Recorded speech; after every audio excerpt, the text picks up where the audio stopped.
রাসূল তো এতিমদের সর্দার। পৃথিবীর কোন এতিম যেন বলতে না পারে নবীজি আমার ব্যাপারে কি বলবেন, আমি তো এতিম মানুষ, আর তিনি আমার ব্যাপারে কিভাবে আমার দরদ বুঝবেন।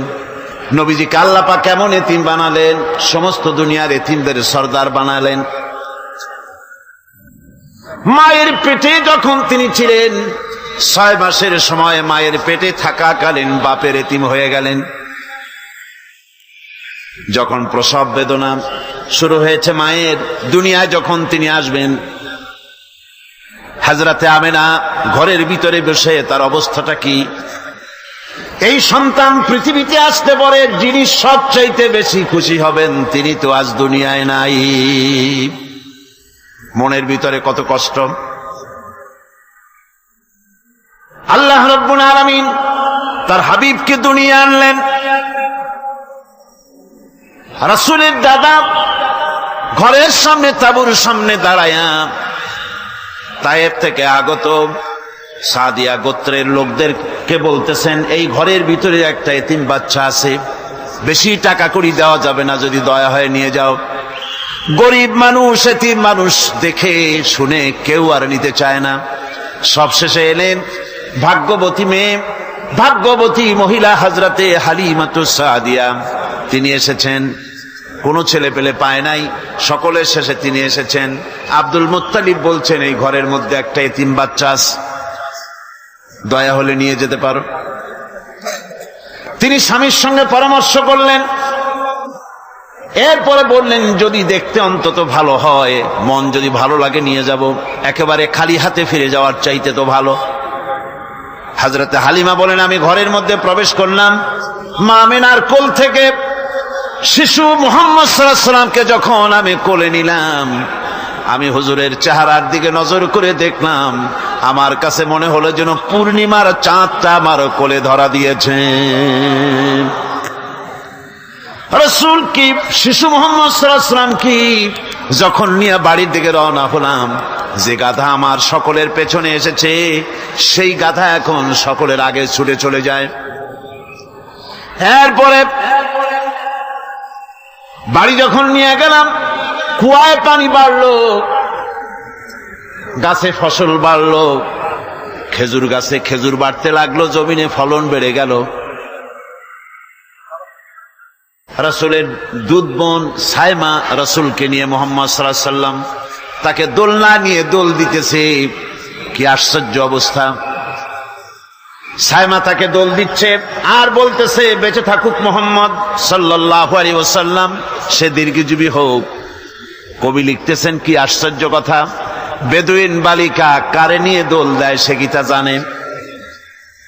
বিশ্বনবী মুহাম্মদ রাসূলুল্লাহ সাল্লাল্লাহু আলাইহি ওয়াসাল্লাম এভাবে এতিম অবস্থায় জীবন তার শুরু হলো। যখন তিনি ফিরে এলেন 6 বছর বয়সের সময়, যখন মায়ের কাছে তিনি ফিরে এসেছেন, প্রতিদিন তিনি খেলা দেখতে যান ময়দানে।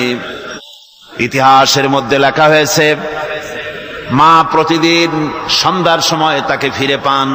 আজকে সন্ধ্যা হয়ে গেছে, শিশু মুহাম্মদ সাল্লাল্লাহু আলাইহি সাল্লাম বাড়ি ফেরেন না। কারণ কি, কেন বাড়ি ফেরে না?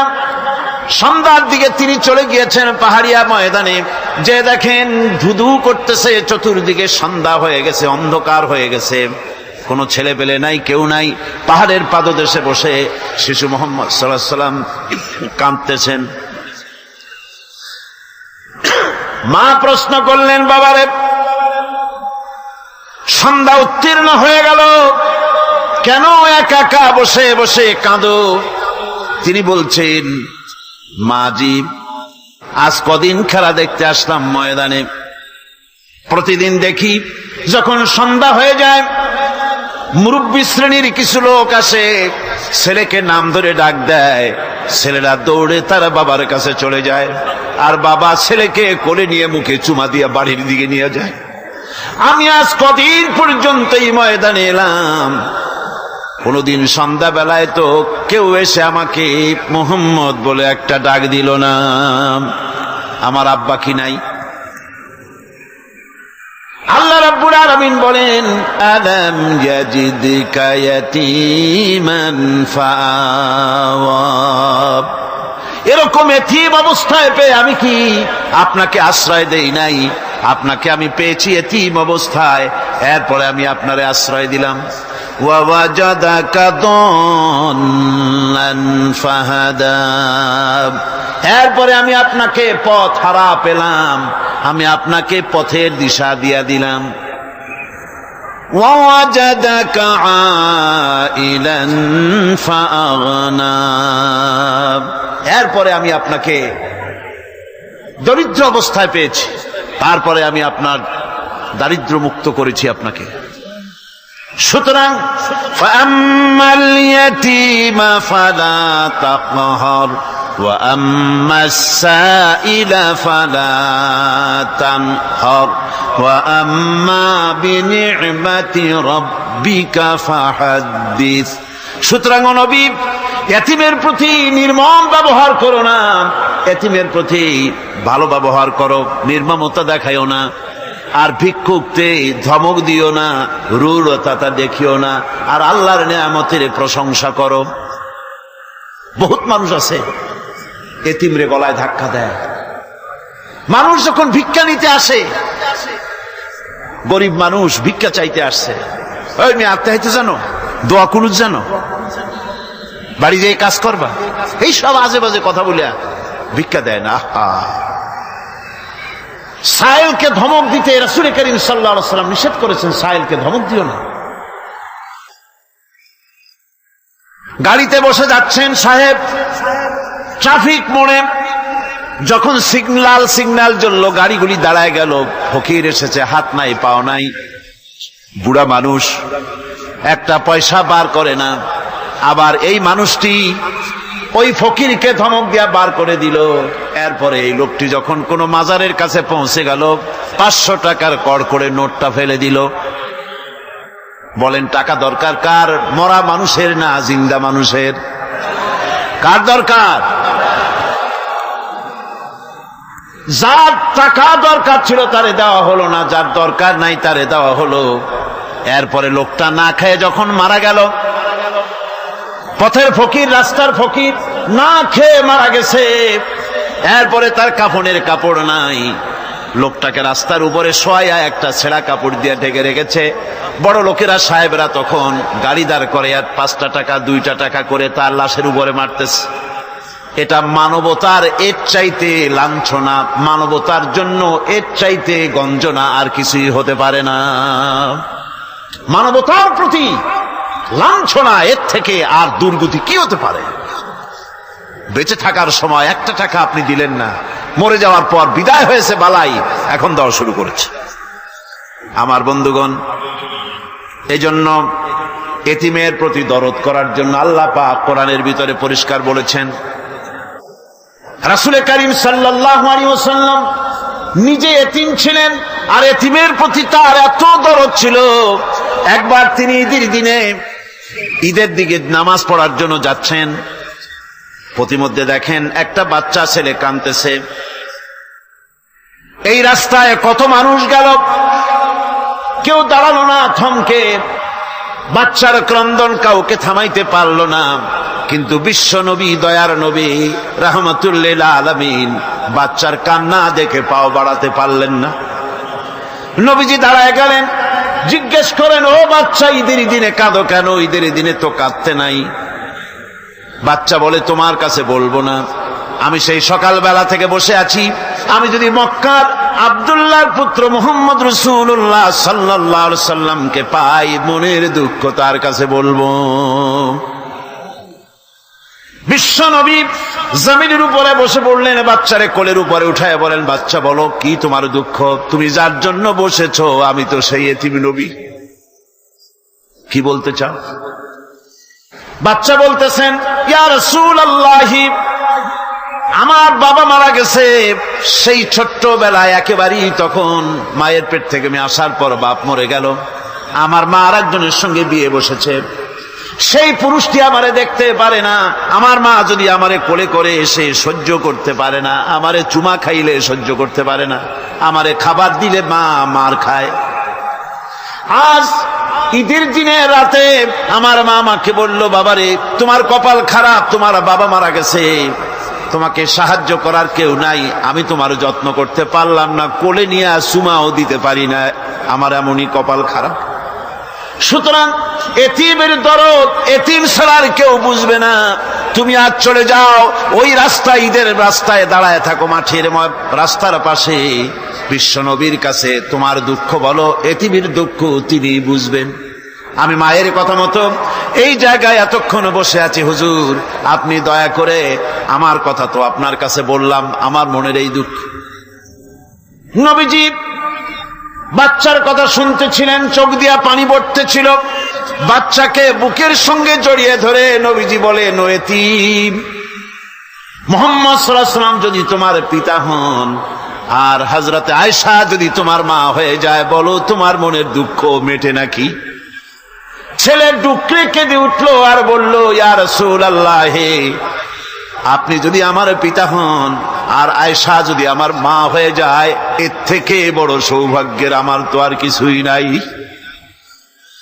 নবীজি এতিমকে বাড়ি নিয়ে গিয়ে হযরতে আয়েশার হাতে তুলে দিয়ে বললেন, আয়েশা রে, পবিত্র ঈদের দিনে আল্লাহ রাব্বুল আলামিন তোমার জন্য একটা উপহার পাঠিয়েছেন, এটা যত্ন করো।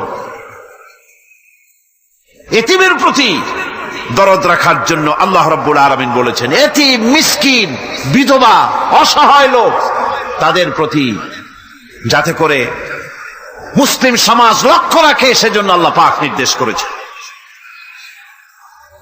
বুখারী এবং মুসলিম শরীফের হাদিসে এসেছে, আস-সাই আলাল আরমালাত ওয়াল মিসকিন কাস-সাই ফি সাবিলিল্লাহ।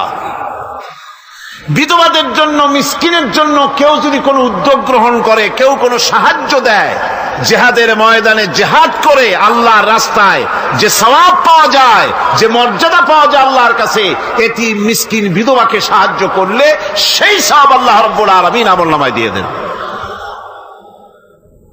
আমাদের প্রিয় নবী এতিম মিসকিনদের খুবই ভালোবাসতেন তার নিজের চাকর হযরত যায়েদ ও আনাস রাদিয়াল্লাহু তাআলা আনহুকে। সে সম্পর্কে এখন আলোচনা করা হচ্ছে।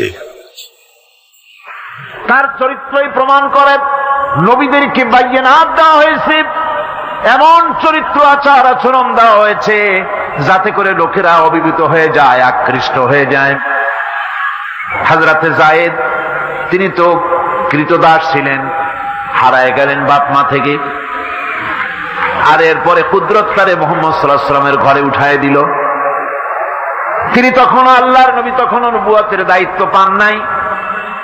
যায়েদের পিতার কাছে খবর হয়ে গেল, যায়েদ আছে রাসূলের বাড়িতে, মুহাম্মদ সাল্লাল্লাহু আলাইহি ওয়াসাল্লামের বাড়ি মক্কায়। তারা এসে হুজুরের সঙ্গে দেখা করে বললেন, মুহাম্মদ সাল্লাল্লাহু আলাইহি ওয়াসাল্লাম, জানতে পেরেছি আপনার কাছেই আমাদের ছেলে যায়েদ আছে, মেহেরবানি করে তাকে আমাদেরকে ফিরায় দেন।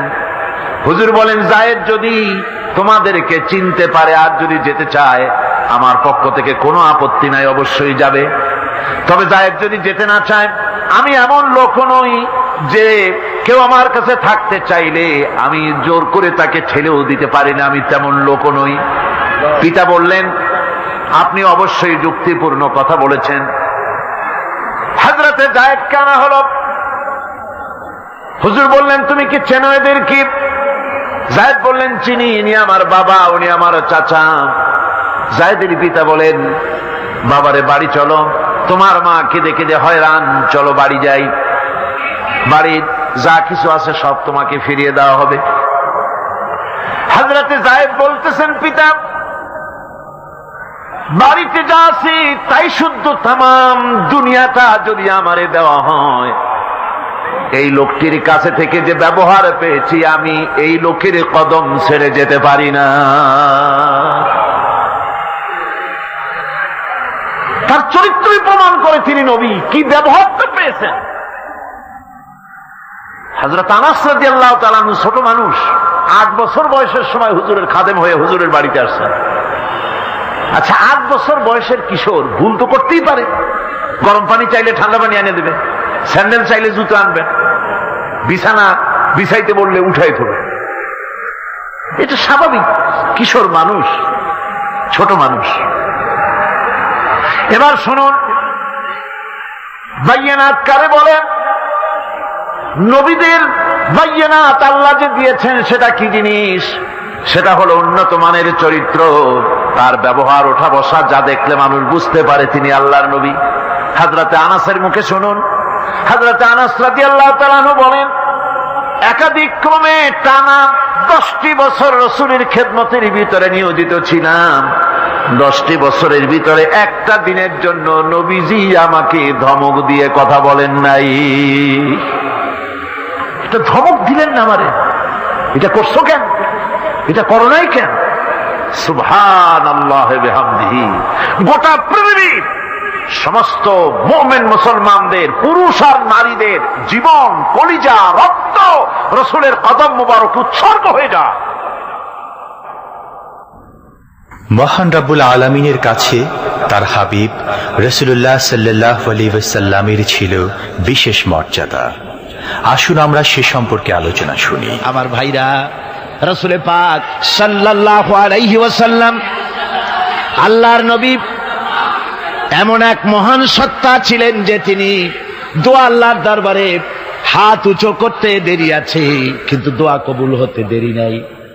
হিজরত করে মদিনায় এসেছেন, নামাজ পড়তে দিল চায়, কাবা শরীফের দিকে ফিরে যদি নামাজ পড়তে পারতাম দিলটা বড় ভালো লাগতো, কিন্তু হাত উঁচু করে মোনাজাত করতেছেন না, আল্লাহর কাছে বলতেওছেন না যে আল্লাহ তুমি আমার কিবলাটা বাইতুল মুকাদ্দাস থেকে ফিরাইয়া মক্কা শরীফে বাইতুল্লাহর দিকে ফিরাইয়া দাও। মুখেও বলতেছেন না, মনেও না, শুধু আকাশের দিকে বারবার তাকাচ্ছেন, মোনাজাত করেন নাই। মনে মনে আশা পোষণ করতেছেন যদি এমন একটা ওহী নাজিল হয়ে যেত।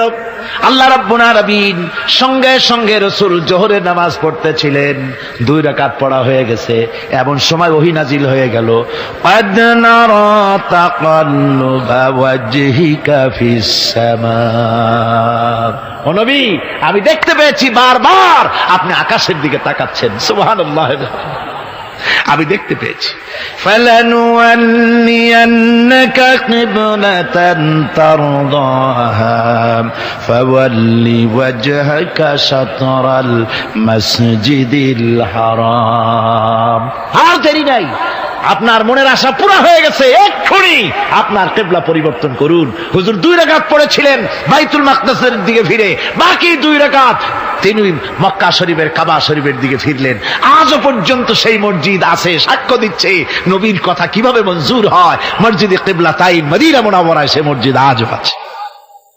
ভাইরা আমার, রাসূল পাক সাল্লাল্লাহু আলাইহি ওয়াসাল্লাম এত বড় মর্যাদা সম্পন্ন ব্যক্তিত্ব, মহান ব্যক্তিত্বের উম্মতের মধ্যে আল্লাহ আমাদের শামিল করেছেন। শুকরিয়া স্বরূপ আমরা পড়ি আলহামদুলিল্লাহ। জোরে সোরে পড়েন আলহামদুলিল্লাহ। আমার ভাইরা, মর্যাদা এত বেশি আল্লাহ রাসূলকে আল্লাহ রাব্বুল আলামিন দান করেছেন। এই পৃথিবীতে কোন মানুষের সঙ্গে যদি আপনি বেয়াদবি করেন, তিনি আপনার বাপ হোক, তিনি আপনার মা হন, অথবা আপনার উস্তাদ হন, অথবা আপনার পীর হন, যে কেউ হোক না কেন, কারো সঙ্গে যদি কোনো বেয়াদবি হয়ে যায় তো শুধু একটা বেয়াদবি ছাড়া আর কিছুই না। কিন্তু নবীজির সঙ্গে যদি কেউ বেয়াদবি করে, সেটা শুধু বেয়াদবি থাকে না, কুফরি হয়ে যায়। কি হয়ে যায়? কুফরি হয়ে যায়। রাসূলুল্লাহকে কেউ তাওহীন করলে, অসম্মান করলে, সমালোচনা করলে কাফের হয়ে যায়। যারা বলেন কি হয়ে যায়? কত বড় মর্যাদা! রাসূল পাক সাল্লাল্লাহু আলাইহি ওয়াসাল্লাম, তার সামনে সাহাবায়ে কেরাম বসা, হুজুর কথা বলছেন, সাহাবায়ে কেরাম তারাও কথা বলছেন। কথা বলতে বলতে এক পর্যায়ে সাহাবীদের গলার আওয়াজ বড় হয়ে গেছে, হুজুরের গলার আওয়াজ শোনা যায় না, সাহাবীদের গলার আওয়াজটা বড় হয়ে গেল। আল্লাহ রাব্বুল আলামিন এতটুকু বরদাস্ত করলেন, আমার নবীর গলার আওয়াজের চাইতে তোমাদের আওয়াজ বড় হলো কেন? সঙ্গে সঙ্গে ওহী নাজিল হয়ে গেল।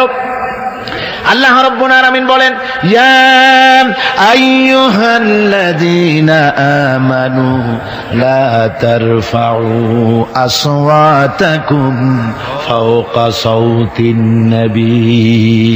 ও বিশ্বাসীরা, খবরদার, তোমরা যারা ঈমান এনেছো শোনো, তোমাদের গলার আওয়াজ যেন আমার নবীর গলার আওয়াজের চাইতে বড় না হয়ে যায়। যদি তা হয়, আনতাহবাতা আমালুকুম, জীবনের সমস্ত ভালো কাজগুলি আমি আল্লাহ বরবাদ করে দেব।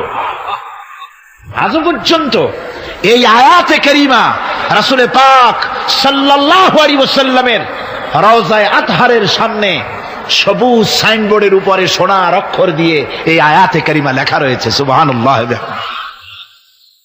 সর্বকালের, সর্বযুগের সর্বশ্রেষ্ঠ মহামানব, সর্বশ্রেষ্ঠ বিশ্বনবী, আল্লাহর পরে যার মর্যাদা, তিনি হচ্ছেন মুহাম্মদ রাসূলুল্লাহ সাল্লাল্লাহু আলাইহি ওয়াসাল্লাম।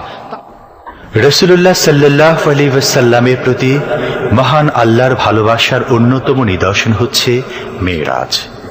এর মাধ্যমে আল্লাহ রাব্বুল আলামিন তার বন্ধুকে নিজের সান্নিধ্যে নিয়েছিলেন। এখন আমরা শুনব সেই মেরাজের কাহিনী। দুলির ধরা থেকে রাসূলকে আরশে আজিমে নিয়ে যাওয়া হবে। বোরাক এলো। বোরাক হচ্ছে বারকুন থেকে উৎপত্তি। এর অর্থ হচ্ছে বিজলি, বৈদ্যুতিক গতি সম্পন্ন, ঘোড়ার চাইতে ছোট, খচ্চরের চাইতে বড়, এই জাতীয় একটা প্রাণীর মতো হযরতে জিবরাইল নিয়ে আসলে। আমাদের দেশে কারো কারো বাড়িতে আয়নায় বাঁধানো থাকে এই ছবিটা।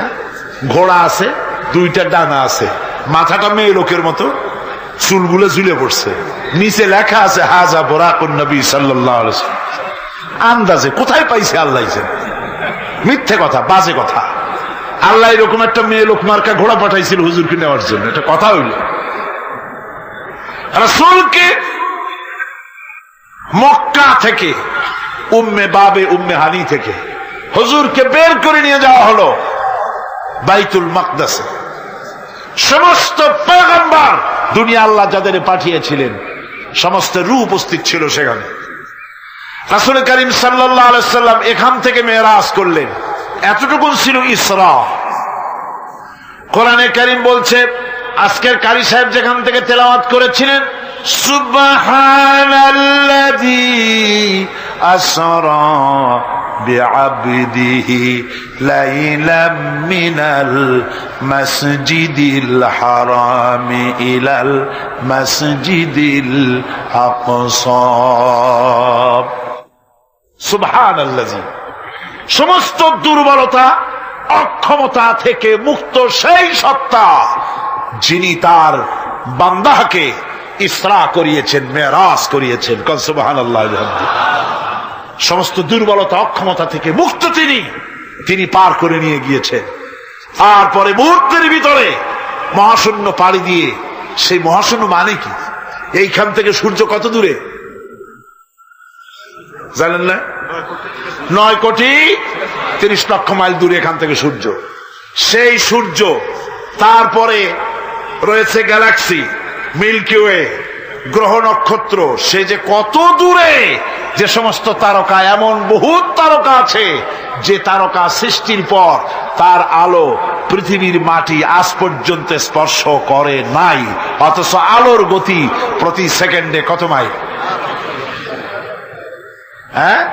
1,86,000 মাইল।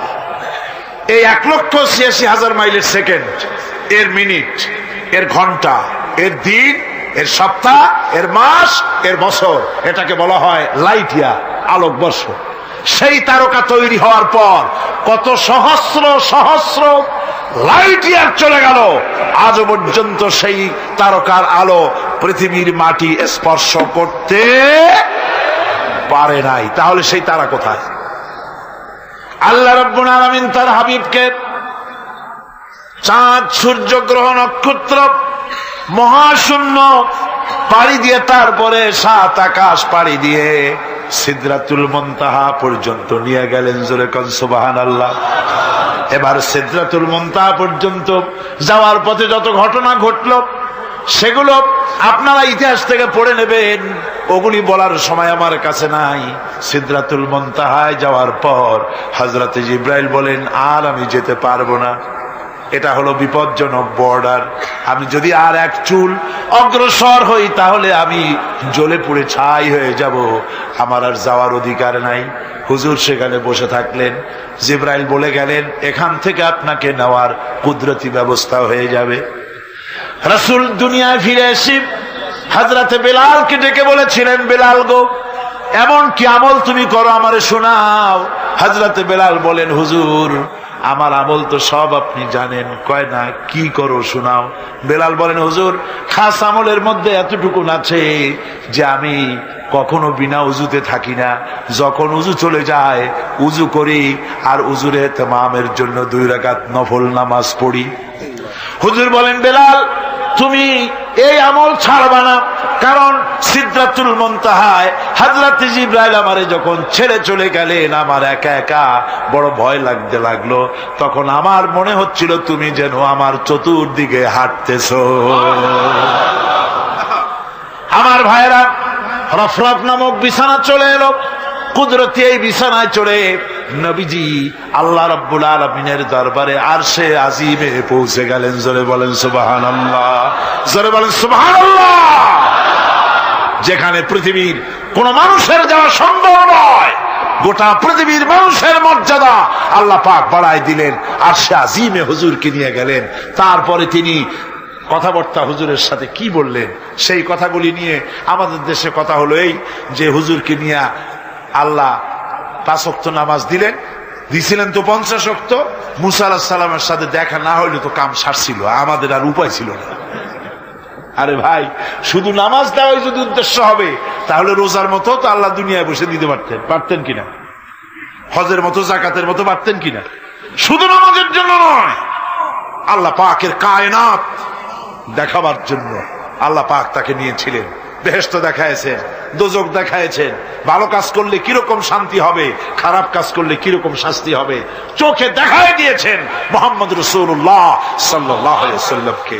মেরাজ থেকে ফিরে এলেন, ঘরে এসে দেখেন উজুর পানি, উজু করে যে গেছিলেন উজুর পানি তখনও গড়াচ্ছে। যে দরজা দিয়ে বেরিয়েছিলেন দরজাটা ধাক্কায় তখনও কাঁপতেছে। যে বিছানায় শোয়া ছিলেন সে বিছানায় মানুষ শুয়ে থাকলে যেমন উষ্ণ থাকে সেরকমের উষ্ণ ভাব তখনও আছে। কেমনে হলো মাথায় ঢুকবে না। সুবহানাল্লাহ কোন ঢুকবে, জোরে কোন সুবহানাল্লাহ। এটার ব্যাপারে কোন বিজ্ঞান দর্শন যুক্তির প্রয়োজন নাই। প্রয়োজন শুধু এতটুকু, আল্লাহ তার হাবিবরে নেবেন, কত দ্রুত নিবেন, কত দ্রুত পাঠাবেন এটা তিনিই ভালো জানেন, আমাদের কোনো জানার কথা না, ঠিক কিনা কর। তবে দৃষ্টান্ত যদি চান তাহলে আমি দৃষ্টান্তটা এভাবে দিতে পারি, বুঝাবার জন্য একটা দৃষ্টান্ত দিতে পারি। সেটা হলো এই, ধরেন বাংলাদেশে কোন প্রেসিডেন্ট আসবে, পৃথিবীর যে কোনো দেশের এক প্রেসিডেন্ট আসবে। এটা আসার যখন খবর হয়ে যাবে তখন পত্র পত্রিকায় রুট বলে দেওয়া হয়, এই রুটে রাষ্ট্রীয় মেহমান রাষ্ট্রীয় অতিথি ভবনে আসবেন, এই রাস্তা দিয়ে সাধারণ ট্রাফিক চলাচল বন্ধ থাকবে। এয়ারপোর্ট থেকে নিয়ে রাষ্ট্রীয় অতিথি ভবন পর্যন্ত মেহমান না আসা পর্যন্ত সমস্ত ট্রাফিক চলাচল বন্ধ। মেহমান পৌঁছে যাবে, তারপরে আবার স্বাভাবিক ট্রাফিক চলবে। এটা জানেন কিনা? এইটা যদি পৃথিবীর সামান্য সলিমদ্দি কসিমদ্দি এই জন্য বলছি আজ আছে কাল নাই, ঠিক কিনা গণ। আজ মন্ত্রিত্ব গেল, কালকে রাস্তায় দাঁড়ায় বলবে রিকশাওয়ালা আমার একটু নেওয়া, বাজারে মাছ কিনতে যাব, ঠিক কিনা। সুতরাং এদের তো কোনো মর্যাদা নাই।